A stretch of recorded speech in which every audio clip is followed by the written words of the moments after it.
Today on Made to Hack, I wirelessly rotate a tool.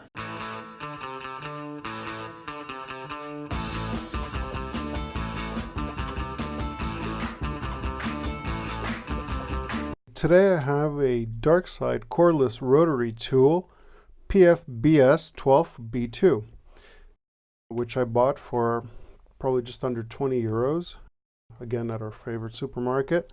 So it claims lithium-ion batteries.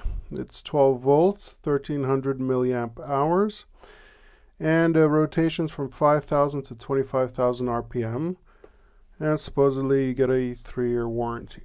So I've already opened it and I've already charged the battery, and it just comes apart as such with a charging adapter, and just pull it out.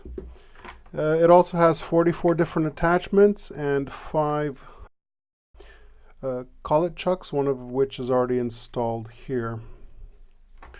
And I'm going to try to compare it to just a cheapo rotary tool that is a plug-in type that I bought a while back. I think I paid 10 euros for this one and another 5 euros for the attachments. This one seems to be universal DC motor with brushes. Speed control is here. On this one, on the dark side, it also has a speed controller. It's a little bit smoother, but it also has an on-off button. And the regular kind is just off, and then the moment you start turning it, it spools up. So 12 volt lithium ion, which tells me there's probably 3 18650 cells somewhere in here, it would appear. There would definitely be enough room for an 18650. That's the charging port jack. Of course, it only has 1300 milliamp hours, which means they're, I guess they're using rather cheap or low capacity 18650s, if they are 18650s, I don't really know. You know, I mean, modern day 18650s could do 2500, maybe even 3000 milliamp hours. So this only has 1300, which is not very much. And obviously it's built down to a price, so you know, we'll look into that. This this charger, I mean, it does have some certifications, but you know, it doesn't really inspire much confidence. I mean, I'm taking that I take it that it's probably just a capacitor dropper. I doubt that has any kind of windings. I don't know about the protection. Maybe I'm wrong. I'm not going to open it up, but it's you know, it doesn't, it's cheap. It's built down to a price. Aside from that, it's 12 volts at 0.5 amps, so that's 500 milliamps. So it should probably take about 2.5 hours to fully charge the battery on the rotary tool. As I said, I've already charged it. And when you turn it on, you have, I guess this is the battery indicator. Also, when you're charging, it'll light up. So once it's green for a while, I guess it's charged. So right now, it's just running on the slow speed on 1. And you could very easily stop it with your hand on 1. It's also making this whine noise. Very whiny noise. I haven't taken it apart, so I don't know what kind of motor it has. And I wonder if as it goes up, I'd be interested to know whether they're using a brushless DC, because I don't see where they would have the brushes in here unless you'd have to take it apart to replace it. Plus this whiny noise is sort of, it might be indicative of maybe like, I don't know, maybe a variable frequency control, the speed, but I can't really tell, but it is noisy, makes this whine. I'm going to try to get a closer sound sample.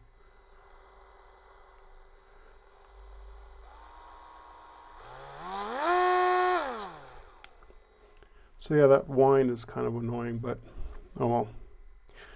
In terms of weight, Actually just gonna compare it to your standard plug-in rotary type.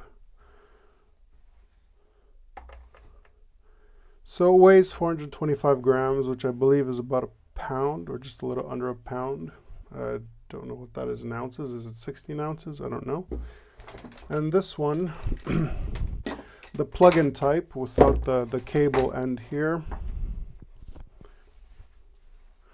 this one comes in at around, this is just a little over a pound, 460 grams, so it's just a little bit more heft. Also, this is a lot more compact. If you look at it, it's, I don't know, maybe 50 millimeters less, 2 inches approximately. So it feels, you know, bulkier, heavier, if you will.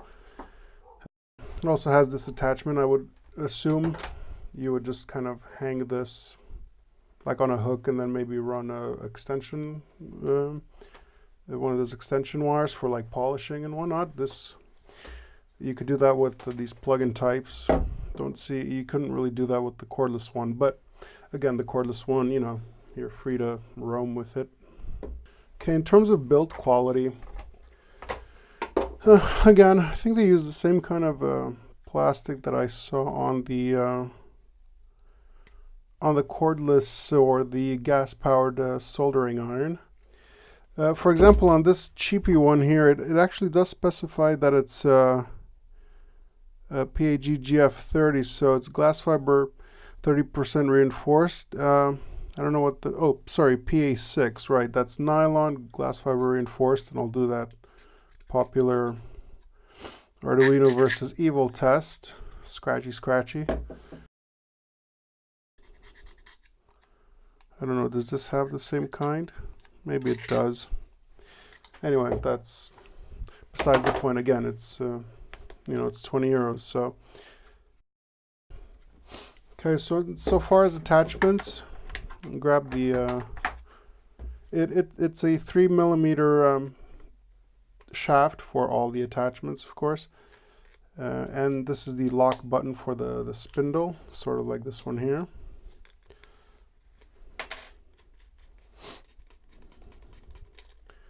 And it already has a collet inserted. I guess this is for the standard bits that already come with it. And then we'll grab one of these bits. I don't know, can't really tell whether this is carbide or if it's like steel. It's probably carbide, maybe. So you just pop it in, I guess, as you would.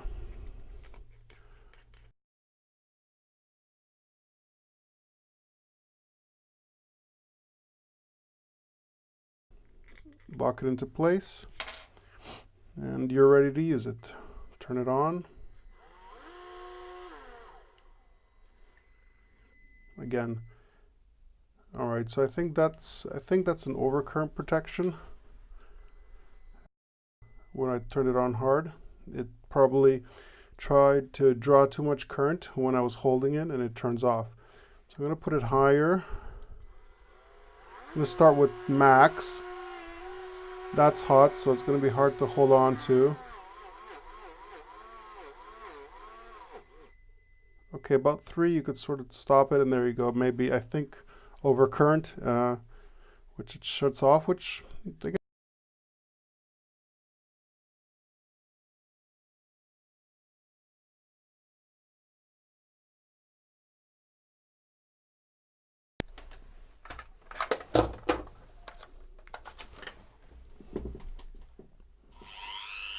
right, this is just a regular kind.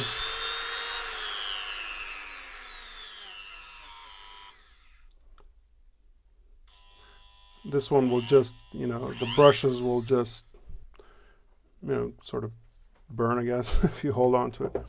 All right, so standard type of attachments. I guess these would be the different, well, cutoff wheels. I'm assuming, I don't really know, they don't seem to be the ones with extra bit of like fiberglass in them. I'm guessing it's easy to break these, and it is, so, you know, do as you will if you want with those.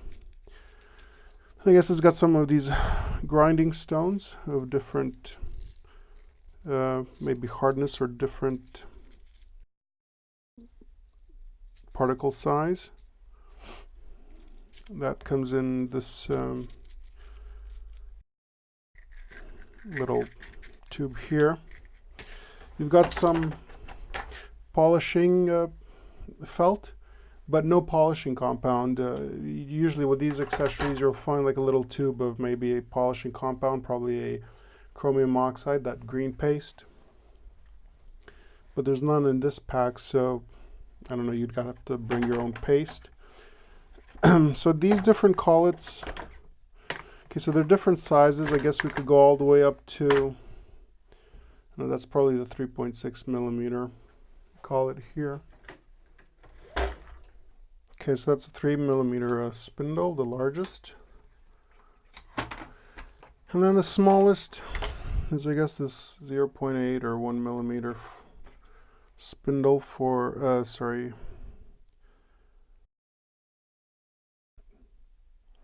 chuck for these the smallest 0.8 millimeter jewel that comes into the package.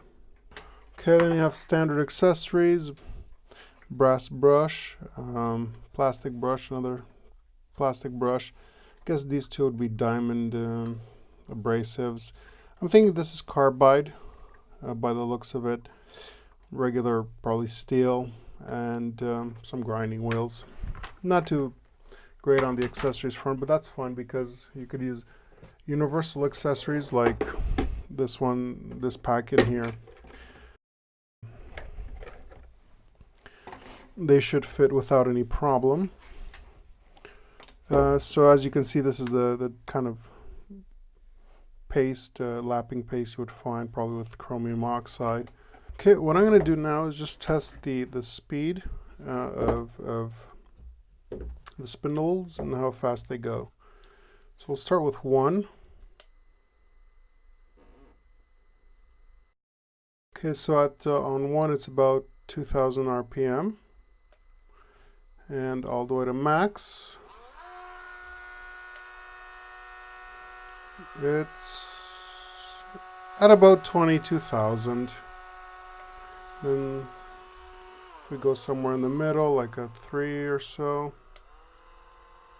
10,000. So 22,000 is the max. I'm going to test this conventional rotary tool. And that just blew off the little bit of paper.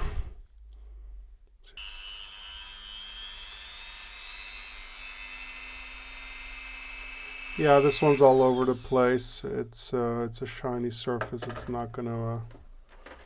Suppose I could try to darken the whole thing and just have one shiny bit exposed, and see how well that goes.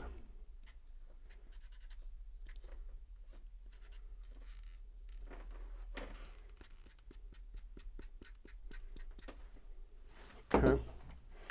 We'll try that.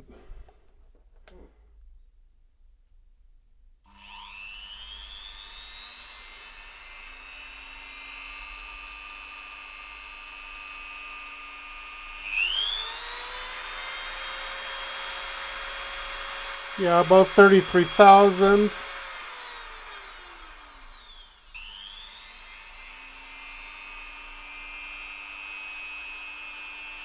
Well, yeah, that's rather inaccurate. Okay, I'm gonna now just test them and I guess see how they work. Okay, so I've got here a piece of 6 millimeter stainless mounted in my vise, and I'm gonna try to use this cutoff wheel to see if we can manage to cut it off. The reason I'm using stainless is I had it lying around, plus it's harder than mild steel, so we'll see how well it does on stainless. So.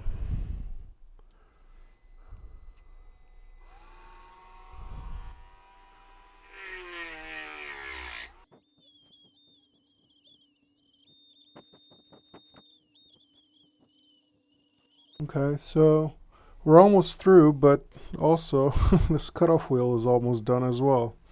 It's really shitty quality. Granted, I'm not exactly sure that these are cutoff wheels or maybe just grinder wheels. They might just be grinder wheels that I'm misusing.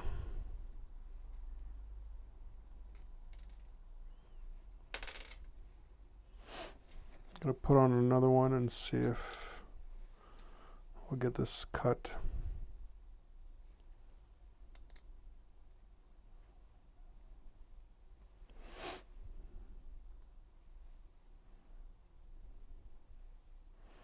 Also, you could use this end of the tightening tool as well to tighten the disc holder.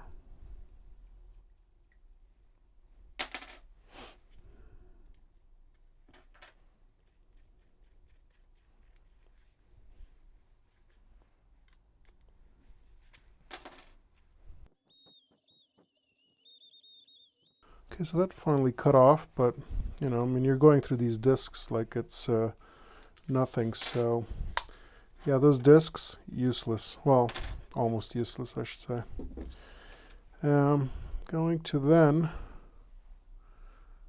try to maybe one of the grinding discs.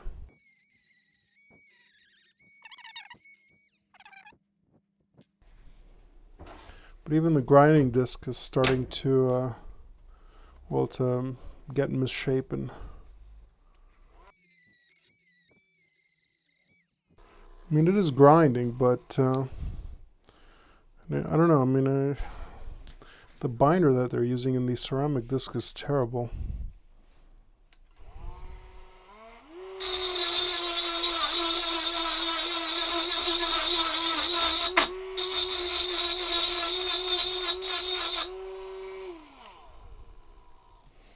You know, it's working, but geez, not very good quality, these discs.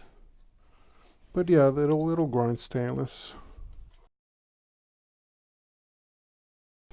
So what I have here now is what I think is a carbide tip. I'm going to try and see if it is carbide.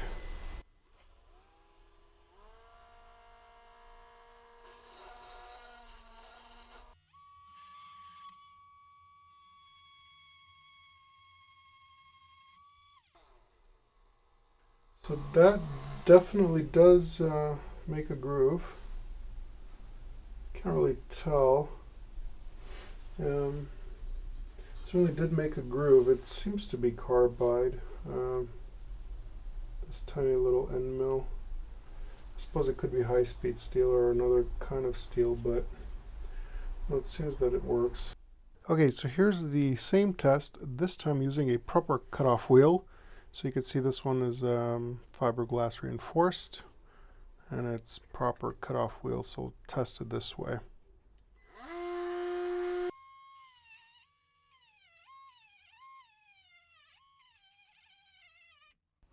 Okay, so I pushed it a little too hard. It went into overcurrent, I guess.